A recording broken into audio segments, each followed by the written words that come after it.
Passport దరఖాస్తుదారుల డిమాండ్కు అనుగుణంగా కరీంనగర్లో బుకింగ్ స్లాట్లు పెంచేలా చూస్తామని కేంద్ర హోంశాఖ సహాయ మంత్రి బండి సంజయ్ కుమార్ తెలిపారు. కరీంనగర్లో ఆధునీకరించిన రీజనల్ పాస్పోర్టు నూతన కార్యాలయాన్ని రాష్ట్ర రవాణా బీసీ సంక్షేమ శాఖ మంత్రి పొన్నం ప్రభాకర్ తో కలిసి ప్రారంభించారు.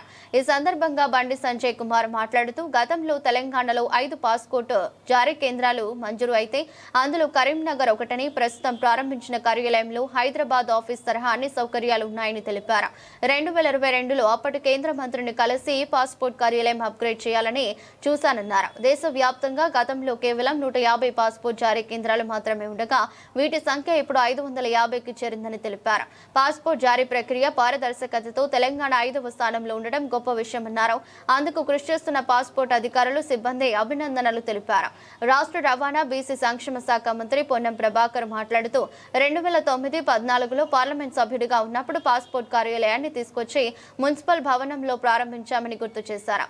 ఇక్కడికి పాస్పోర్ట్ ఆఫీస్ రావడానికి ఢిల్లీలో ఎంతో ప్రయత్నించానని అన్నారు. ఇప్పుడు పాస్పోర్ట్ కార్యాలయంలో 250 స్లాట్స్ తో నడుస్తున్నది. కేంద్ర మంత్రి బండి సంజయ్ చొరవతో 500 స్లాట్స్ ఇచ్చే మౌలిక సదుపాయాలు ఈ కార్యాలయానికి తీసుకొచ్చారన్నారు. ఈ కార్యక్రమంలో MLC Anji Reddy, passport officer Snehaja పలువురు పాల్గొన్నారు.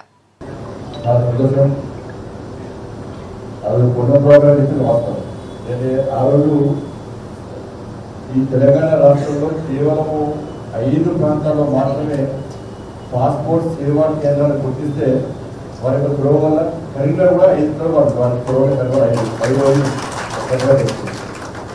ఆ రోజున్న పరిస్థితుల్లో స్థలం లేకపోవడం, బిల్డింగ్స్ లేకపోవడం, అప్పుడప్పుడు కన్స్ట్రక్షన్ చేయడం చాలా కష్టం, ఇంటికి రెంట్ కట్టడం కూడా చాలా కష్టమైన పరిస్థితిలో ఆ మున్సిపల్ పనులు వచ్చాక నేను తర్వాత స్నేహితుల వృత్తాలు పోలీసు రావడం నా బిల్డింగ్ రావాలని మీరు ఆ బిల్డింగ్ మార్స్తేనే గ్యారెంటీ వస్తే అప్పటికి రాని చెప్పినారు.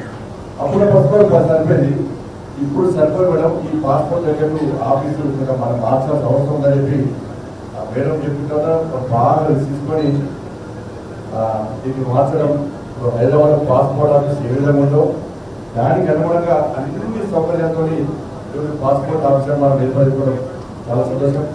వాళ్ళు పాస్పోర్ట్ ఆఫీస్ తీసుకొస్తే 2022లో దాన్ని అప్గ్రేడ్ చేశాం. మారుతున్న డిమాండ్ వస్తున్న కొత్తకు అనుగుణంగా 2022లో నేను కేంద్ర మంత్రివర్గం కలిసి సార్ దాన్ని అప్గ్రేడ్ చేయాల్సిన అవసరం ఇచ్చినాక దాన్ని ఒక పూర్తి స్థాయిలో పాస్పోర్ట్ ఈ సేవా కేంద్రాన్ని మనం అప్గ్రేడ్ చేయగలిగింది.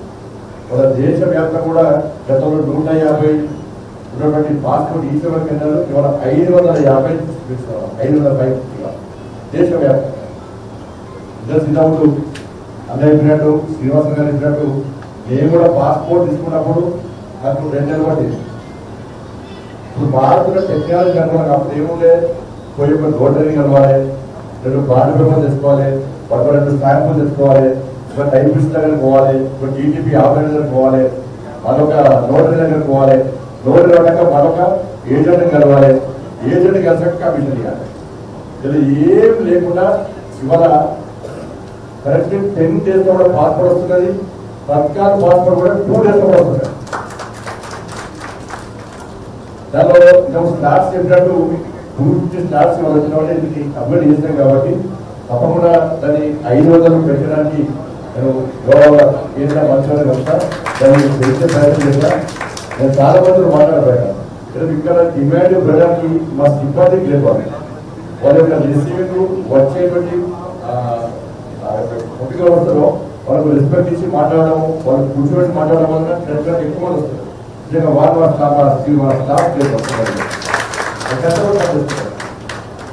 కాబట్టి దీనికి అనుగుణంగా వాళ్ళ స్నేహితుల మేడం గారు వాళ్ళు 8 months తగ్గించుకోవాలి.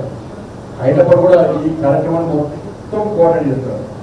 తెలంగాణకు సంబంధించి అదేవిధంగా గౌరవనీయులు కేంద్ర హోంశాఖ సహాయ మంత్రులు బండి సంజయ్ కుమార్ గారు, ఢిల్లీ నుంచి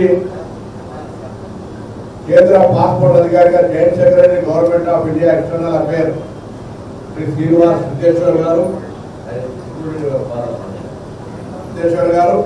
అదేవిధంగా గౌరవ ఎమ్మెల్సీ అంజిరెడ్డి గారు, పట్టణ ప్రముఖులు, పాత్రికేయులు, పాస్పోర్ట్ సేవా కేంద్ర సిబ్బంది సేవా కేంద్రంకు అప్గ్రేడేషన్ చేసి ఆనాడు నేను పార్లమెంట్ సభ్యుడిగా ఉన్నాను 2009-14 ఆనాడు ఉన్నటువంటి జనాభాకు అనుగుణంగా ఆనాడు ఉన్నటువంటి అవసరాలకు అనుగుణంగా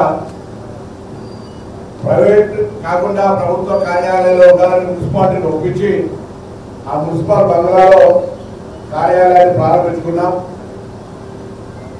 200 స్లాట్లతో దాన్ని మళ్ళీ 250కి పెంచి ఈరోజు 250 స్లాట్స్ తో నడుస్తూ ఉంది.